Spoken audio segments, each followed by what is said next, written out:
Welcome, Sally Kempton. It's so good to finally meet you. It's so nice, Mark. I'm really looking forward to this. Thanks.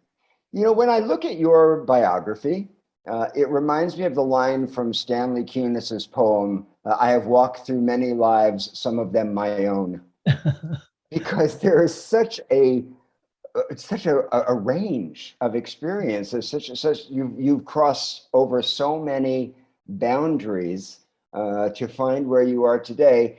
And it seems to me when I look at your trajectory that there's always been a search for the middle way. Yeah. That you've gone in this extreme or that extreme, what looks extreme from the outside, but that you've really wanted to move toward integration. Is that accurate, do you think? Absolutely, absolutely. And I actually, well, I don't I don't want to speak for other people, but I do feel that the path of maturity is one of finding the middle way for you in your own pursuits. And it ultimately comes to a point where you realize you actually can take the perspective of almost anybody, even though it may not be yours. And as I was just thinking about what we were going to talk about, I realized that perspective taking is the ability to take many perspectives is the gift of having done a winding journey and come to the place of integration, where you can look at each side in the argument and go, okay, yes, there's something to be said for that. There's something to be said for that. And yet somehow I have a path that has integrity and that is not just defaulting to the last person I talked to. So I do feel integration is really the test of it is how many perspectives you're able to hold comfortably, while knowing your own. Yes. Yeah. And your perspective obviously has gotten wider and wider and wider, from being a journalist, intellectual, it girl, feminist, Right. New York writer, to having psychedelic experience that gave you this taste of the absolute, and then moving into yoga. Was it hard for you to lose one identity as you were moving into the spiritual path? Well, I would say, there's a wonderful line of Mary McCarthy. I was almost ruined as an adolescent by a book of Mary McCarthy's called The Company She Keeps, which which is very little read now, but it's about a New York literary intellectual, very very bohemian, very somewhat sexually transgressive, and the last story in the collection has her talking to a psychiatrist, and she's saying, everyone said I had such an adventurous life, but the truth is my adventures are like those of an officer who charges into battle because he knows that if he doesn't, his soldiers will shoot him in the back. And which I just think is it's such a marvelous description of what it's like to live a life that contains a lot of changes, a lot of shifts. Very often it doesn't, it happens because you are pushed. You're drawn or you're pushed in a certain direction and you can't help going there. So it is almost not a choice. I call this having a fated life. In other words, you're there's some lives that where it actually feels as though the individual is choosing every move they make, and there are other lives where you actually do not feel that you choose.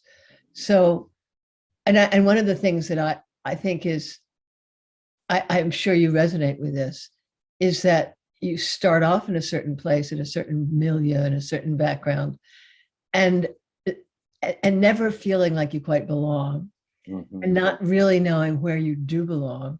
And it's almost as though there's this thread that you're following.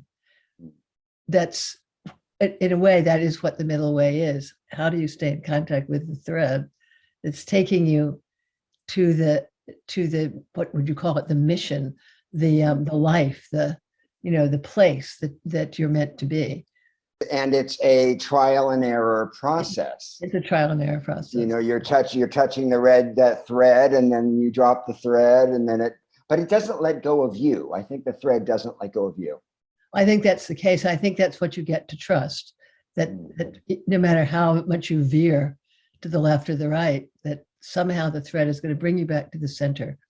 You know, so that whatever you call it, the calling or the sense of what's right or the sense of where your integrity lies, it's your center. It's the path. It's the middle way. Mm-hmm. Yeah. A lot of seekers go through that period of not knowing what world they belong in. I remember when I first came back from India, my friends said I was like a walk-in. You know, they didn't know who I was. Yeah. And I didn't know who I was. Do you think that that's characteristic of the seeker's path in general? I certainly do. You know, I think it's characteristic of a certain phase. I mean, so you go to India. I did the same. You know, you take an extreme step into spirituality, and then you come back to your life because you know you have to live in the world, but you don't have a foot. You have a foot there and a foot here, and it actually, I think it takes years to bring the worlds together when you've stepped into one that's unfamiliar to the society that you grew up in. Yeah. I've read you that you said that you felt like there were parts of your Sally Kempton identity that just didn't fit into your spiritual identity. What parts were those? Wow. Well, I grew up in a family of journalists, so I'm a second generation journalist, and the whole the characteristic of a really skilled journalist is intense cynicism, and a kind of so journalists make their living on, as it were, on their ability to judge situations, and often the judgment is negative, cynical, etc. So that part of me is utterly skeptical and cynical about pretty much everything. Most people, most situations, certainly about spiritual paths. So what my journey required of me at a certain point is that I literally not just suspend disbelief, or take on faith that if I followed these practices, that they would lead me in the end to a real transformative result. But at the same time, I had to suspend the almost constant stream of negative judgmental dialogue, both about myself and about anything and everybody else that came into the field. So that was the main thing, that sort of cynicism and negativity, and coming to realize that thought forms actually have the power to affect not only your inner state, but also the state of the world around you, and realizing that this was probably what I would be working on for the rest of my life. Was so that's actually the essence of it, sort of irony, cynicism, disbelief, a kind of addiction to what I would call countercultural, interesting, unconventional people and ways of behaving in art and stuff like that. I actually had to just put all of that aside. And then again, I'm sure that you have this experience also. Then I ended up coming back to it. And that's, if what we're talking about is the middle way, one goes, or in my life, I lived in a kind of extreme, youthful, I'll try anything experimentation phase of life. I went 180 degrees opposite to quite a strict, highly disciplined yogic lifestyle.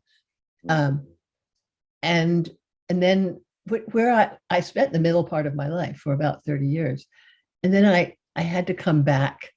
I sort of came halfway back so that I could live in the world and maintain my spiritual life. And it took a long time before I was actually able to do that. So able to leave or able to feel that you were integrating?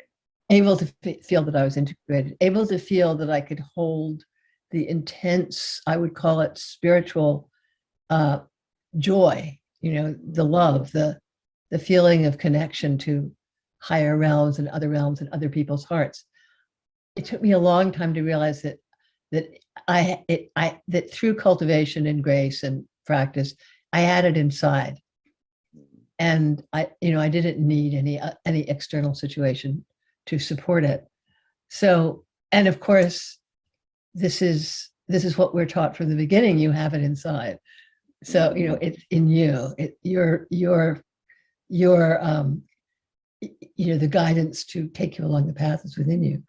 But it actually takes a long time and a lot of practice for that to be real. Mm. Yeah. Before we get into the integration process, which I want to ask you about, I've found on my path that skepticism, not cynicism, but skepticism has served me well. Yeah. Because there's so much BS out there. There's so much exaggeration. Yes. And I've always thought, I'll take an honest atheist over a gullible, kind of a woo-woo kind of, seeker Yes. any day. Do you find that your skepticism has helped to keep you honest on the path? Yeah, absolutely. And especially these days, more and more these days, there's more and more BS in the spiritual world. Mm-hmm. I have to say that it really has been a trajectory, because I actually had to give up skepticism at a certain point, Mm-hmm. and take my own experience as the guide and make a judgment, a discernment about which aspect of my experience I was going to pay attention to, and that voice which says this is bullshit, this person doesn't know what they're talking about, remains. But at a certain point, you have to, at least this is my experience, you have to find not the part of you that believes, but the part of you that can literally suspend disbelief for the purpose of experimentation. Right. Yeah. Right. And I think that's the thing that's really crucial on the spiritual path. You have to know when to let go and when to go, okay, no. Right.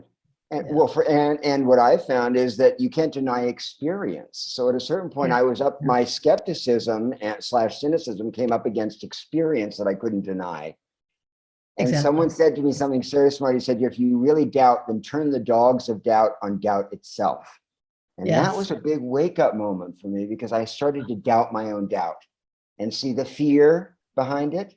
Yeah, the fear behind it, and also all the kind of cultural beliefs, and the belief that reason is superior to intuition, for instance, which is, a core Western idea. Mm-hmm. That somehow has to come into balance, that obviously over relying on intuition can get you into terrible trouble, but over relying on reason will cut you off from all sorts of experience, and even cut you off from your relationship to the earth and other people. So we're always we're back to the middle path. We're back to the middle path. Yeah. So let me ask you first, why did you leave the ashram? Why did you leave? What wasn't working for you? And what were the hardest parts for you about reintegrating as a civilian in 2003? Well, the hard part was that I had been there at the time I decided to leave. I'd been there for 25 years. It took me a while to actually do it, partly because my entire life, my career, my, as it were, family, it was all in this one place. So I decided I had to leave because I wasn't growing. I mean, it felt very much like getting a divorce, leaving your job, burning down your house. It was a full scale departure from one life to another. And it was very scary, partly because, I was communicating, my work was completely entwined with the teachings of the ashram. So it was hard to even know what I would do if I left, when I left. And I had to sort of figure out that I didn't, that leaving that situation didn't mean leaving teaching, leaving practice, leaving spiritual writing. It just was a transfer, and that I could be done. So yes, it was hard. In the same way that it's hard to leave a long marriage, and it was utterly necessary. I had to. It becomes clear at a certain point, and I think the same thing applies to marriage. Forgive me for all of you who've been married for 50 years and are still ecstatically happy with your partner, but I do think we're not designed to live as long as we live. So if you die at 40, then there's hardly enough time at life to master one part of the spiritual journey or one relationship. But if you're living to 70 or 80, you're going to mature past your original decisions at a certain point, whether it's in a relationship or in a career or in a place you live or in your spiritual path. You go past it. So, and that's a very tricky and difficult and emotionally challenging thing in whatever field it is. Yeah. Particularly because it sounds like you left a pretty happy marriage. It's not like you left a marriage. I don't know. Maybe there was a crisis going on, but no, it was no crisis. It's a comfortable marriage, and we come to define ourselves by it. But you're not growing. Exactly. Yeah. And again, in spiritual life, especially if you're a teacher or a writer, I do think it's very valuable at a certain point to take on let's call it a dogma, to take on a system, to sort of impose a system onto your own way of understanding the world and learn how to look through that prism.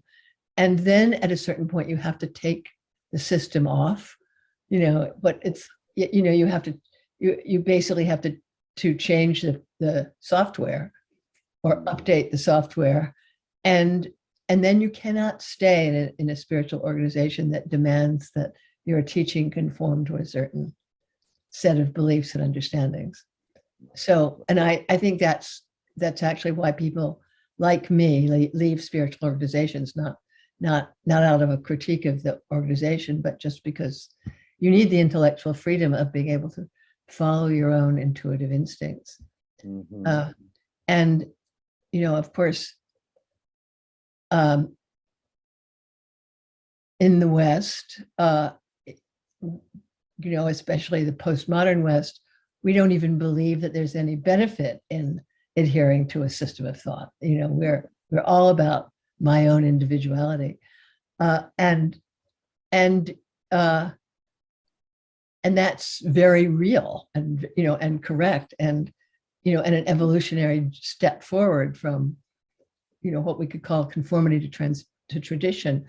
And yet the tradition gives us a grounding and a background that we just don't get from the postmodern whatever, anything goes, it's your choice view. So I just feel very fortunate that for whatever reason, I plunged into tradition for a period of time and got a kind of grounding in what works and what doesn't work in terms of spiritual growth for me. And some of what I realized doesn't work is the traditional dogmatic understanding. At a certain point, it doesn't work.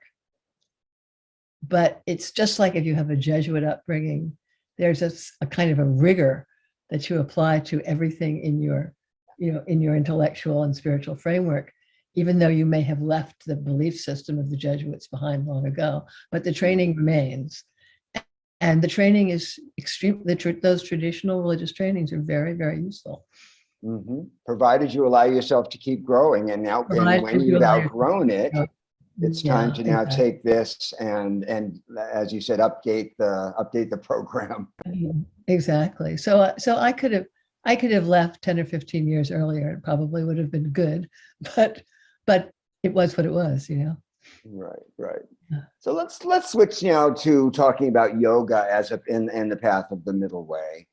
What does yoga, this is a huge question, but what does yoga teach about the middle way? Can you give a sense of what some of the basic teachings are? Well, I Certainly would like to, for yeah, Shaivism, yeah.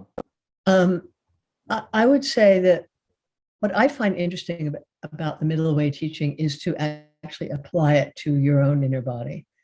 So from one point of view, from an esoteric point of view, the middle way, I believe, refers to the central channel in the subtle body, where in a deep meditative session or experience, that our attention, which is normally going here and there and everywhere, centers itself. And we have centers in the body, the heart, of course, being the one that's most accessible to most people, but also this channel that runs from the base of the spine up to the crown and connects us to the earth below and to the higher regions above, to the soul, the center of the solar system, perhaps, or the sun itself.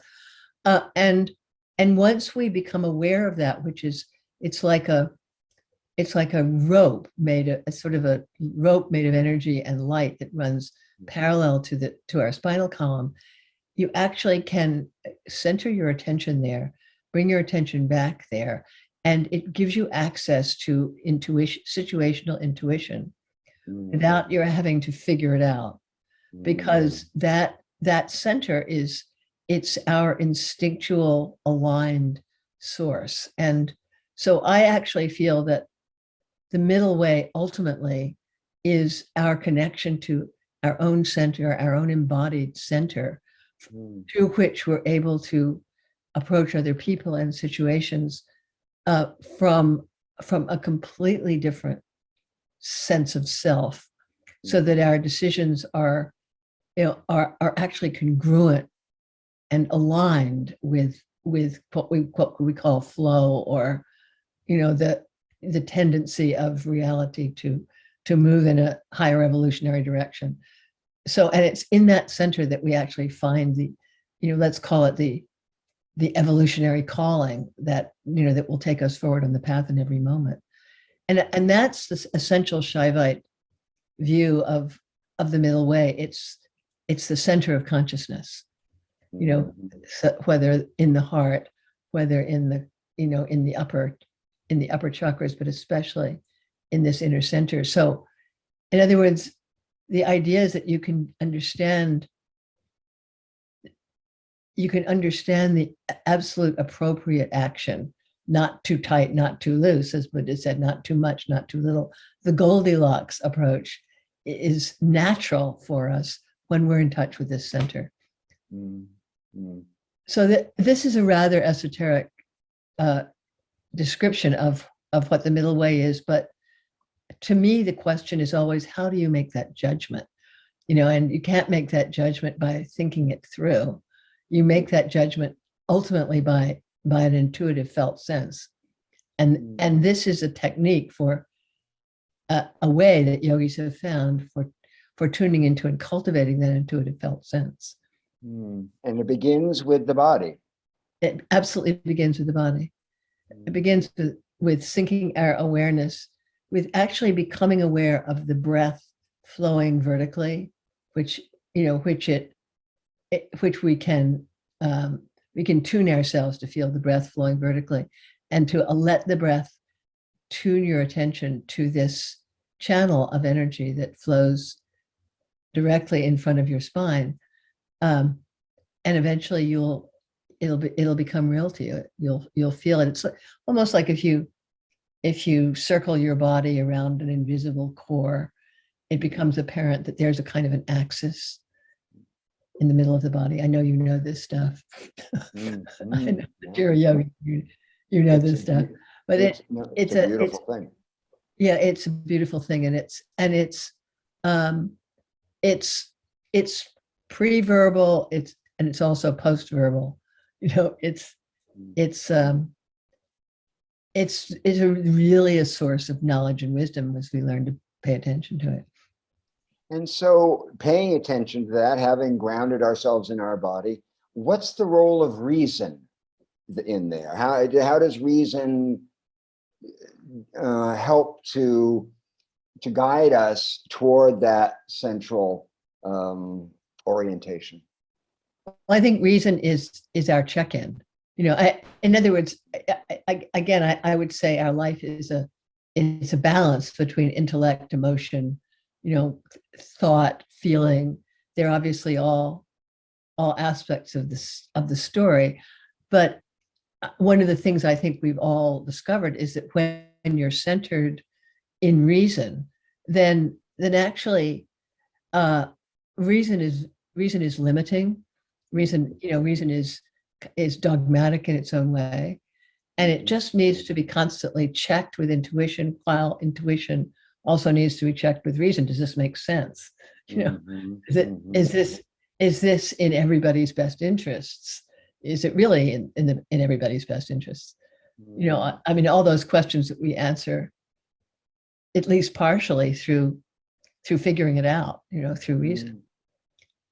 So, reason is a felt sense as well. Felt sense, yeah. So that leads me to emotions, which is another huge challenge for so many people, particularly talking about avoiding extremes and the middle way. What is the function of emotion from a yogic perspective in gravitating toward the middle way? Can we trust our emotions? I think we have to have disciplined our emotions before we can trust them, right? Is that possible? Well, I'll tell you an experience that I've come to have in the last 20 or 30 years. I'm easily frustrated. I get when I bang my thumb, or when I can't make something work, I have a moment of intense anger. And it's a natural thing. It comes up, it energizes me. And what I've noticed in the last 20 years or so is that it'll come up and then it will be gone. In other words, so what I've come to feel is that emotion is natural. I mean, you lose something, it's natural to feel sad. You see someone you love, it's natural to feel joy, even extreme attachment, right? When something doesn't work, or when someone violates your boundaries, as they say, or when hurts you, it's natural to be angry. But and those emotions are part of our aliveness. If you didn't get angry, if you didn't get sad, if you didn't get joyful, life would be so gray and dull and boring, and we wouldn't know ourselves. But the trick is to be able to let go of it in the next moment. And I think that's really how emotions can be helpful without being harmful, because it's when we hang on to the anger and it becomes resentment, or we hang on to the joy and it becomes, I've got to be with this person because it's the only way I'll ever get that feeling back. Then that's when emotions trap us. Mm-hmm. A lot of people imagine the middle way as this, as you're saying, this sort of gray zone, this beige zone, and they would rather live in the ups and downs if the alternative is to live in that sort of half-life. But you're saying that's not what it is at all. Not at all. Not at all. I mean, it's a more, I think you would agree, it's a more refined experience of emotions, than those very dramatic highs and lows, which are natural and normal for some people. I mean, there are people who just have very dramatic ups and downs of feelings, and which can feel like they're out of control. But if they have the trick of letting the emotion come up, letting themselves experience it, and then letting it go, then, all our different emotional styles can work. But it's, I mean, we don't want a life that's gray and boring. That's actually the reason why I was not drawn to Buddhism, even though I think it's a profound path. And I mean, I got, my guru is Hindu, and there's a lot of color and drama, and around Hinduism that I find very attractive because it's a lot of emotion in it. It's a highly devotional tradition. So so it's exciting and dramatic. And I think most human beings need some excitement and drama. And where do we get that except through emotion? And that's a big misunderstanding about enlightened people, that they are somehow always equanimous and always, on the contrary, they have the people I've been with, they have big emotions, but then they're gone. And the emotions are not about them generally in that ego-based kind of way. Well, exactly. And they're not clinging to them. I do think one of the great insights of Buddhism is the idea of non-clinging. Which we get mixed up when we think of non-attachment. We think of it as we don't care about anything, but actually it's that we don't cling to anything. We don't hold on to things, especially internal states. Especially internal states. Did you ever have teachings with Muktananda around emotion? Did you see him would he get plugged in and then it would just pass? Well, he was very volatile. I mean, big enthusiasm, very instant temper. And there's a story that I like to tell about one time. He came into the kitchen and something was going on in the kitchen. I was sort of following him at a slight distance, and with a walking stick in his hand, and he began to scream at the cooks and waving his stick around, and they're all going like this. He turns around, walks out, looks at me, sees I'm there, and says, "So how was that?" And, completely down to his ordinary state. And he used his intensity and his anger and his temper really as a way of kind of dramatizing the spiritual game, and so that life around him, life in his ashram, was always dramatic. I mean, are you going to get up at 3:00 and get to the meditation hall? Maybe if you don't, they'll come into the dorm and scream at everybody. So really,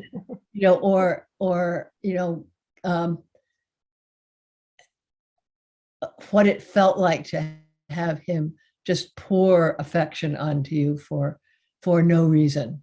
He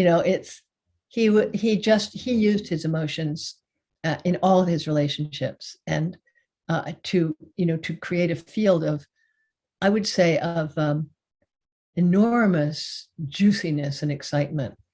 And I think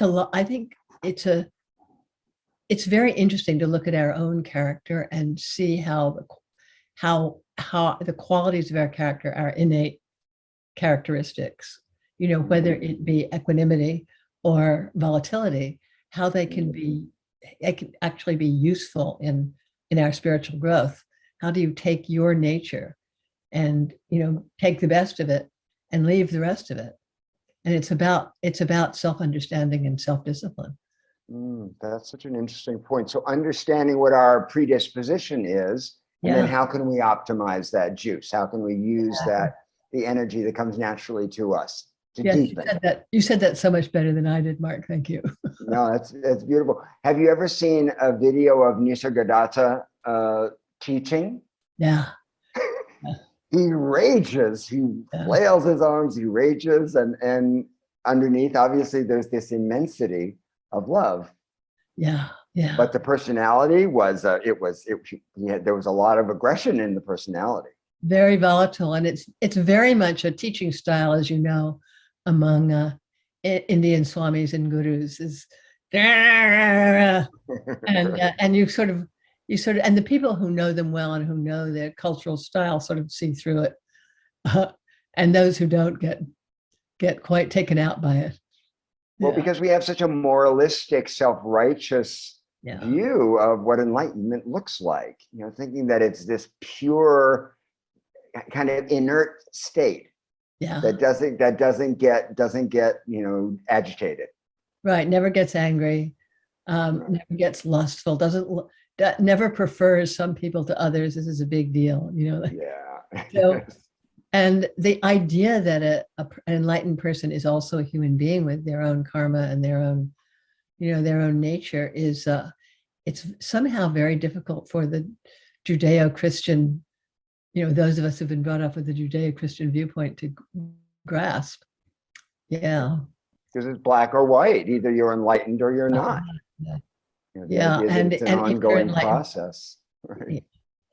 Well, but also the idea that, as you said, that enlightenment looks a certain way, that it's that enlightenment is quiet and obviously humble and never gets agitated. And yeah. So, and actually enlightenment has nothing to do with the personality. Right. Yeah. Right. I want to get to enlightenment in a bit, but I wanted to ask you first about the dangers of spiritual extremity and idealism. I think a lot of seekers fall into, particularly in the beginning, you fall in love with mysticism, or you fall in love with enlightenment with a capital E, and it can lead to a lot of idealism. How do you counsel people who you pick that up in? I actually think, again, that the early stages of the spiritual path are a lot like the early stages in a deep romance. You become infatuated, you fall in love, and that's, I would say, it's necessary to actually get you to, to get you to commit yourself to something that's not actually that easy, right? So, and then first you can get very attached to the kind of practice that you've been doing. You can start deluding yourself about the importance of the experiences you've been having, and you can also start beating yourself up because you can't reach the ideal that you imagine would be the proof that you were really on a spiritual path. And I do think that it is one of the big challenges. One of my friends said that when he first started meditating, it was because he was suffering. He was having, he was having a really hard time in his life. And I think that's often the reason that we get drawn to the spiritual path. We want to feel better. And then at a certain point, if you really do your practice, you're going to feel better. A lot of the stuff gets cleared away, and you start to feel your own heart and your own beauty, and to experience more love and more capacity, less hysteria. And then the question is, how do you motivate yourself for the next phase? And I think that's what happens to a lot of seekers. We come in, we have a certain goal, we feel that we've reached that goal, and then we let go of our practice, or we let it become simply routine, and until we start suffering again, once again. And a lot of that comes from our false ideas about what spirituality is about. I'm all for feeling better. I'm a bliss freak to the core, but it's not really about that. It's really about freedom. It's really about, again, the middle way, being able to keep a state of connection when things are going really well and when things really feel shitty.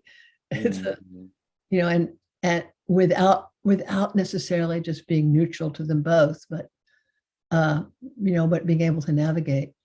So, and idealism makes it really hard to do that, because if you're a real idealist, you're often going to be pretending that everything is okay when it's deeply not okay. And what you need to do is feel not okay and see if you can realize where that's coming from. But if you're just pretending that it's all fine, then you're not going to be able to work with it. Right. That's the spiritual bypassing, right? That's the trying to leap into the light. Yeah. When you had your Kundalini experience at the beginning, you said that first there was bliss, there was love, there was all this feeling of openness, and then all the darkness started to come up that you needed to look at. Yeah. And again, that's one of those points where a lot of people just go, oh no, I can't stand this. Or I'm doing it wrong, or what happened? I thought I was on the. Yeah, I was having exciting, beautiful experiences, and now I feel horrible. And actually, it must mean I'm a horrible person and I don't deserve to be in the spiritual path. And, I'm just going to go have a drink or get high or anything to escape looking at my stuff. So, yeah, I think that, I mean, that's the thing about the spiritual path. If you make it, let's say, as one of my friends says, if you ask the higher powers to transform you, if you say, I want to be enlightened, I want to be free, the higher powers answer. And the way they usually answer is in two ways. One, giving you a glimpse of what you have inside, and two, showing you the veils. And for most of us, looking at the veils is almost unbearable, because each veil is accompanied by powerful negative emotions and delusions. So you just, it can make you feel really horrible. And without the filters that we normally, put over our negative feelings. And it takes actually quite a bit of courage or desperation or some good guidance, to be able to just walk through that. Yeah. And I actually think one of the reasons why people are told not to try to activate Kundalini without a teacher is because somebody has to tell you that it's okay if you don't feel good all the time. Somebody has to say, this is a phase, you're going to get through it. Right. Yeah. So I'd like to ask you about discipline in regards to the middle way, the middle path. Tell me about your relationship to discipline. Has that evolved over the years? Did you start out in a more controlling way and that has loosened up, or has it gone the other direction? Well, it's gone back and forth. I mean, I do think that not to lose instruction is it's actually a brilliant insight into the way the spiritual path works, because you expand and then you contract, and you go through periods when you really want to be disciplined, and then through periods where you just don't feel like doing anything. And so what you have to, I'll not make this prescriptive. What I discovered at a certain point is that during periods when I'm really busy and I don't really feel like doing practice, if I have a thread of practice, something that I do every day, no matter whether I feel like it or not, it kind of keeps it keeps the connection, so that if I go through a period of 6 months where I'm really not loving meditating, or I'm not particularly interested in mantra repetition, the fact that I do it for an hour a day, whether I want to or not, means that when the desire comes back, the inner country is not completely unplowed, uncultivated. There are not too many weeds. You still have a practice. You still have a practice. Yeah. Right, And I've been keeping my space relatively uncluttered, because that's the thing when you don't practice. Just, the weeds of your tendencies just grow and become thickets, and then you can't see through them. Yeah. And that also brings us back to emotion. And this is something I tell students all the time about writing, is you can't trust your emotions to dictate whether you're going to write or whether you're going to show up at your desk or not. Exactly. And in the same way, you can't trust your emotions whether you want to sit on your cushion or not. Exactly. Right. It's very much the same. Yeah.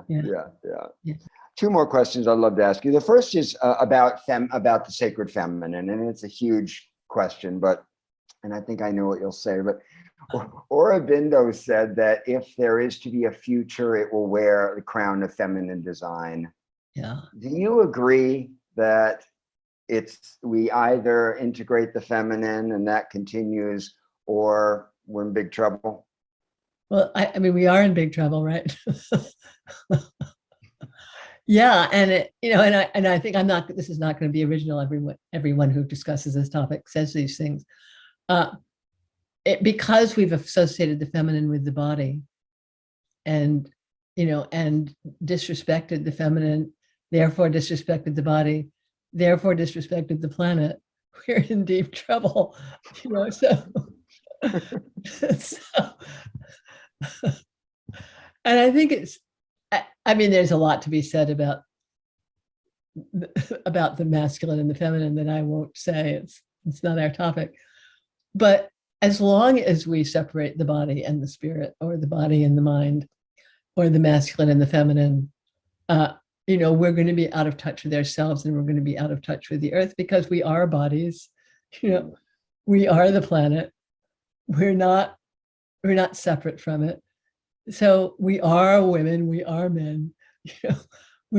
It's impossible to live on this planet with a win-lose metric, with a dominant submission idea about the world. And with all due respect to the masculine, which is a big part of me, as it is of you and everybody else, the masculine tends to do win-lose. It tends to do competition.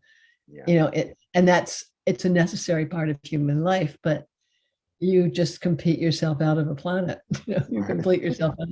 So the feminine, the so-called traditional feminine qualities of empathy and nurturance they actually need to be brought into a kind of prominence that they've never been in, so that we all get trained to be a bit more feminine. Yeah. And one more question, and it is about enlightenment. You've said that at this time of your life, full enlightenment really is what you're interested in. It's in that everything else is in service to that. What does that look like? What does that look like in your life, in your daily life, and how are you doing on that path? That's a good question. I don't think I can answer the last part. Well, what it's meant is that, first of all, I do a lot more practice these days than I was doing 2 or 3 years ago. I actually do spend a lot of time doing formal sitting practice. I spend a lot of time alone. Partly that's the pandemic. The pandemic has been really good for retreat practice. Yeah. And part of it is also just trying to clean up my karmas, in the sense of just look at the relationships in my life that feel unsettled, or askew, and do some version of what the 12-step movement calls amends, doing different levels of clearing relationships, looking at what I actually love to do, and what I do because I feel obligated, and trying to make it to do just what I love to do, without destroying necessary obligations. So it's kind of like, it's really, at this point, it's about really trying to live with the fullest integrity that I'm capable of, because knowing that the energy which has propelled me along my path all these years is not stopping. It's going to propel me along the path. It's going to inspire me to do what needs to be done as I move towards whatever full enlightenment is, which I don't think I can tell you. But the path that I was trained in looks at enlightenment as a state of extreme joy, as well as equanimity and balance. And so that's one of the markers that I take for my progress, is how much joy do I feel in a given moment? How much love do I feel at a given moment? And if that feels like that's increasing, I feel like I'm getting closer. Yeah. And that is increasing for you. That is increasing for me. Yes. Thank you, Sally. It's just been fantastic speaking to you. It's really been fun. I Yes. really appreciate it. So thank you and good luck. And I hope to see you Thank you. again. And yes, may we see each other again. May we have a social moment. I would love that. Lots of love to you. Thank you. Thank you, Mark. Take care. Thanks, dear. Bye bye. Bye bye.